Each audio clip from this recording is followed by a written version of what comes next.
बिस्मिल्लाहिर्रहमानिर्रहीम। आज के सेशन की बात करें तो एक अच्छा सेशन था। इंडेक्स ने 2000 पॉइंट आपको गेन करके दिए और सुबह से ही देखिए अगर तो बैंकिंग सेक्टर चलता हुआ नजर आया। सुबह से यूबीएल, एचबीएल, एमबीपी, नेस्ले इनमें मूव देखी गई।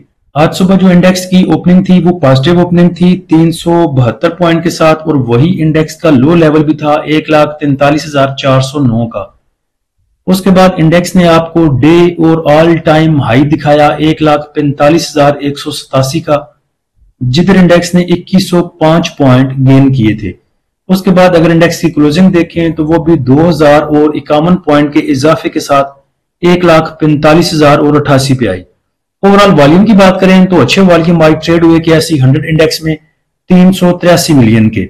ज्यादातर जो भाई हैं हमारे, इंक्लूडिंग हमें भी साथ में रख लें, वो सब करेक्शन का वेट कर रहे हैं, लेकिन इंडेक्स एक नया हाई डेली बेसिस पे एक नया हाई आपको लगा के दे रहा है।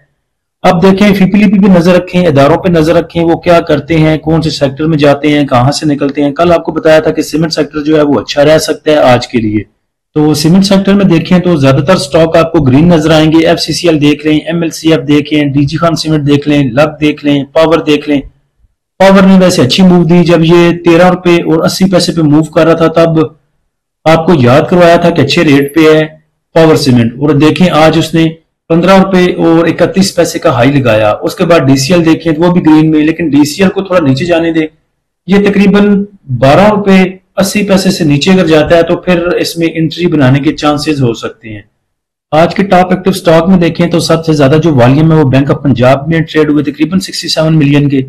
उसके बाद National Bank, FDPL, WTL, FCCL, ICIBL, Amtex, Hira textile mill, WSL, bank Alfalah. Positive point contributor sector wise अगर देखें तो कमर्शियल बैंक्स में सबसे ज्यादा मूव थी और तकरीबन 1270 पॉइंट उन्होंने ऐड किए। उसके बाद सीमेंट सेक्टर रहा, investment banks, oil and gas, exploration कंपनियां, food, power, oil and gas marketing companies, automobile assembler. और नेगेटिव साइड पे अगर देखें तो fertilizer sector, chemical sector, engineering sector, refinery sector, leather sector. Top point contributor stock wise अगर देखें तो HBL में सबसे ज्यादा मूव देखी गई और 451 पॉइंट उसने ऐड किए। उसके बाद National Bank, UBL, MBBL, Engro, Hubco, EFERT, Luck, BAHL, साजियो, PSO, OGDC, Nestle, PPL, BAFL. PPL को देखें तो जैसी मूव ओजीडीसी ने दी है वैसी मूव अभी पीपीएल नहीं दे सका। बहुत से दोस्त हैं हमारे, बहुत से भाई हमारे जो अभी भी स्टॉक हैं जिन्होंने पीछे 186 का, 188 का, 190 का पीपीएल को पकड़ा हुआ था, वो 200 की उम्मीद में अभी भी हैं। तो नेक्स्ट चल के इंशाल्लाह आपको लेवल देता हूं, सपोर्ट एंड रेजिस्टेंस लेवल और साथ में स्टॉप लॉस लेवल पीपीएल के। उसके बाद नेगेटिव साइड पर अगर देखें तो एफएफसी ने सबसे ज्यादा पॉइंट लूज किए 140 पॉइंट तकरीबन। उसके बाद एलसीआई, पैकेजिंग पावर, एनएमएल, मारी, टीआरजी। पीपीएल की बात करें तो पीपीएल बेचारा काफी जलील होता रहा। आपको पता है कि 166 पे, 164 पे, फिर 168 पे, उसके बाद 169 और 176 की जो इसके पास रेजिस्टेंस थी उसको तो इसने मीनारे पाकिस्तान समझ लिया था। तो चलें अल्लाह करके वो ब्रेक हुई, चलें किसी न्यूज पे कह लें, ट्रम्प की न्यूज पे ब्रेक हुई, लेकिन ब्रेक हो गई। अब इसकी जो क्लोजिंग है रिसेंट वो भी अच्छी आई है तकरीबन 180 के ऊपर। उसके बाद अगर देखें शॉर्ट टर्म, अगर देखें शॉर्ट टाइम फ्रेम में, तो जो इसके पास एक नीचे सपोर्ट बनती थी वो तकरीबन 178.34 की थी, और मैं इसे देख रहा था 178.50 से इसने सपोर्ट ली और क्लोजिंग इसकी अच्छी आई। अब नेक्स्ट अगर देखें तो जो टारगेट हो सकते हैं, जो रेजिस्टेंस लेवल हो सकते हैं, वो 185 की पहली रेजिस्टेंस होगी आपके पास, दूसरे नंबर पे 193 की दूसरी रेजिस्टेंस और तीसरे नंबर पे 198 की।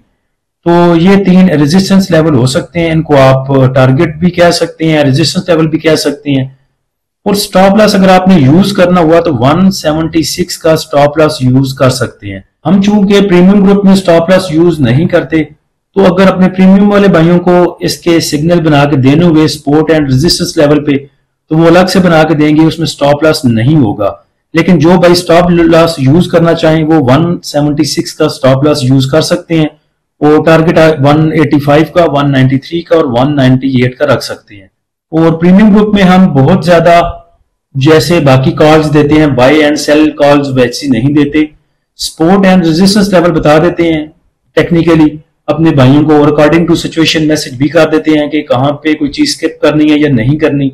आज भी कुछ भाई हमें कह रहे थे कि आपने जो है वो बैंक्स की रैली मिस कर दी। तो देखिए, हमें बैंक्स की रैली से लेना देना नहीं है, ना ही किसी और रैलियों से लेना देना है।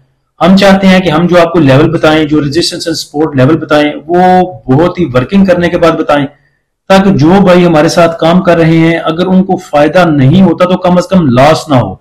और ऐसा कभी भी नहीं हुआ कि जो भी हम आपको रजिस्ट्रेशन सपोर्ट लेवल बताएं या टेक्निकली चीजें आपको बताएं उस पर आपको प्रॉफिट ना हुआ हो। थोड़ा सा सब्र जरूर करना पड़ता है, लेकिन 100% आपको उसमें प्रॉफिट ही होता है। फ्री ग्रुप को ज्वाइन करने के लिए लिंक नीचे डिस्क्रिप्शन में दे दिया है, और फ्री ग्रुप को, प्रीमियम ग्रुप को, दोनों को आप हमारी वेबसाइट desitrader.pk से भी जाके अवेल कर सकते हैं। लेकिन ये माइंड में रखें कि स्टॉक मार्केट ऐसी जगह नहीं है जहां पे आप पैसा लेके आएंगे और डबल करके निकल जाएंगे। कल एक भाई का मुझे मैसेज आया था, वो कह रहे थे कि मैं स्टॉक मार्केट में काम करना चाहता हूं और मेरे पास 10,000 रुपए हैं। तो मैंने उन्हें मशवरा दिया कि स्टॉक मार्केट से दूर रहें, ये पैसे आपके इसने वैसे ही खा जाने हैं, इतना तो स्टॉप लॉस लोगों का हिट हो जाता है। उसके बाद वो बोल रहे थे कि मैंने किसी अपने कजन से पैसे लेने हैं 3-4 लाख रुपए और उसके बाद इन्वेस्टमेंट करनी है स्टॉक मार्केट में। तो मैंने उन्हें मशवरा दिया कि आप स्टॉक मार्केट से दूर रहें। इसमें कभी कभी पैसे स्टॉक होते हैं, होल्ड करना पड़ता है। ऐसा ना हो कि आपको 1 माह 2 माह अपने पैसे होल्ड करना पड़े, फिर आपका कजन आपसे वो मुतालबा करे कि मुझे पैसे मेरे दो, और आपको चीजों को लॉस में सेल करके उनको पैसे वापस करने पड़े। तो कभी भी ऐसा ना करें। जो फर्स्ट टाइम वीडियो बनानी शुरू की थी तो बहुत जोर दिया था इस बात पे कि जो भी भाई स्टॉक मार्केट में आते हैं वो अपने पैसों से आए और वो पैसे इन्वेस्ट करें स्टॉक मार्केट में जो आपके पास एक्स्ट्रा मनी है। जैसे कि आपका किचन 1 लाख से चलता है, 1.5 लाख से चलता है, और आपकी इनकम 2.5 लाख रुपए है, तो ऊपर जो एक्स्ट्रा 1 लाख रुपए है उसको आप लेके आए स्टॉक मार्केट की तरफ। जो आपके जरूरत वाले पैसे हैं, किचन चलाने वाले पैसे हैं, उससे आप कोई और काम करें। ऐसा ना हो कि वो पैसे स्टक हों और आपको अपनी जो होल्डिंग्स हैं वो नुकसान में बेच के अपने पैसे वापस लेने पड़े। अब ऐसा नहीं है कि अपने पाव गोश के लिए कि हम लोगों को कहें कि ठीक है जी आप 1,000 रुपए पे करें और हमारे प्रीमियम ग्रुप में आ जाएं और हम बड़े आपको प्रॉफिट बुक कर करके देंगे। ऐसा नहीं होता। स्टॉक मार्केट में काम करना इतना इजी नहीं है। सो बहुत मुहतात होके आए और सोच समझ के आए कि स्टॉक मार्केट में आपने काम कैसे करना है। आज के सेशन का फिपली भी देखें तो बैंक्स ने सेलिंग की $10 मिलियन की, ब्रोकर ने बाइंग की 0.13 मिलियन की, कंपनीज की बाइंग है 2.87 मिलियन की, फॉरेन कॉर्पोरेट्स की सेलिंग है 1.95 मिलियन की, इंडिविजुअल्स ने बाय किया $3 मिलियन का। वैसे भी ग्रॉस पार्टिसिपेशन इनकी देखें तो 150 मिलियन का बाय सेल किया इन्होंने आज। इंश्योरेंस कंपनीज की सेलिंग है 1.57 मिलियन की, म्यूचुअल फंड ने बाय किया 8.14 मिलियन का, एमबीएफसी की सेलिंग 0.09 मिलियन, अदर ऑर्गेनाइजेशन की सेलिंग 0.20 मिलियन, ओवरसीज पाकिस्तानी की सेलिंग 0.40 मिलियन डॉलर की। क्योंकि क्रॉस द बोर्ड तमाम ही सेक्टर में म्यूचुअल फंड की बाइंग और खुल डुल के बाइंग है। और अदर सेक्टर में 2 मिलियन का उठाया, सीमेंट सेक्टर को उठाया, कमर्शियल बैंक्स को उठाया, 2 मिलियन का फर्टिलाइजर को उठाया। उसके बाद देखें तो फूड को भी बाय किया, oil and gas exploration companies को 1 मिलियन का, 5 मिलियन का, oil and gas marketing companies को 5 मिलियन का, पावर जनरेशन को, टेक्नोलॉजी सेक्टर को, उसके बाद टेक्सटाइल सेक्टर को भी बाय किया। उसके बाद इंडिविजुअल को देखिए तो कमर्शियल बैंक्स में इंडिविजुअल्स की बाइंग है तकरीबन 4.5 मिलियन की, 4.81 मिलियन की। ऊपर चल के बैंक्स को अलग से देखते हैं कि किसने बैंक्स में बाइंग सेलिंग की। फर्टिलाइजर को उठाया 1.27 का, उसके बाद फूड को उठाया 0.27 मिलियन डॉलर का। Oil and gas exploration companies और oil and gas marketing companies में आज इतना इंटरेस्ट नजर नहीं आया इंडिविजुअल्स का। उसके बाद पावर जनरेशन में भी इंडिविजुअल्स की बाइंग है। कंपनीज को देखिए तो कंपनीज ने भी कमर्शियल बैंक्स में बाय किया, सीमेंट में बाय किया और ऑल अदर सेक्टर में बाय किया। कमर्शियल बैंक्स को अलग से अगर देखें तो कमर्शियल बैंक्स में ब्रोकर ने बाइंग की, कंपनीज ने बाइंग की, इंडिविजुअल्स ने बाइंग की, और सबसे ज्यादा उठाया इसको इंडिविजुअल्स ने।